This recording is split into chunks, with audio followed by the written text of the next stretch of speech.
তো দেখো বন্ধুরা, আমরা একটু আবার বেরিয়ে পড়েছি। কোথায় যাচ্ছি না যাচ্ছি সবই তোমাদের শেয়ার করব। তো চলো ভিডিওটা দেখতে থাকো।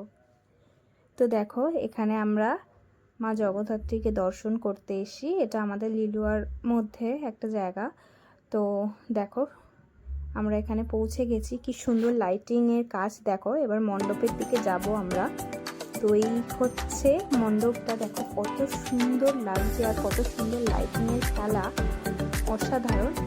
আর হচ্ছে তারই মধ্যে এখানে দেখো সাইডে অর্কেস্ট্রার গান হচ্ছে।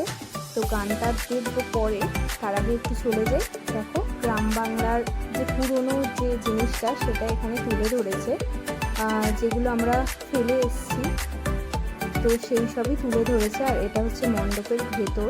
যিনি কাজ করেছেন তার হাতের কাজ এত সুন্দর, দেখো খুব সুন্দরভাবে কারুকার্য করা। আর এই হচ্ছে মায়ের মূর্তি, দেখো মাকে অসাধারণ দেখতে লাগছে। তো এবার পাশেই একটা মেলা বসেছে। তো মেলায় দেখো, মেলায় আমরা ঢুকেছি। এখানে নানা ধরনের জিনিস, এখানে খাবার দোকান, আরও বিভিন্ন অনেক জিনিস সেখানে দেখা যাচ্ছে। তো এই যে সামনে লটারির দোকানটা দেখলে, ওখানে আমি একটু খেলে নিয়েছিলাম। তারপরে এখানে দেখো একটু আইসক্রিম খেয়ে নিলাম, আর তারপরে একটু মোমোও ট্রাই করা হলো। তো এখানে দেখো মোমোটা নিয়ে নিচ্ছে। তারপর ভাবলাম একটু দই বড়াও ট্রাই করি। তো যদিও মোমোটা আমি খাইনি, যেহেতু আমার শনিবার ছিল, আর দই বড়াটাও আমি খাইনি, আমি শুধু আইসক্রিমটাই খেয়েছিলাম।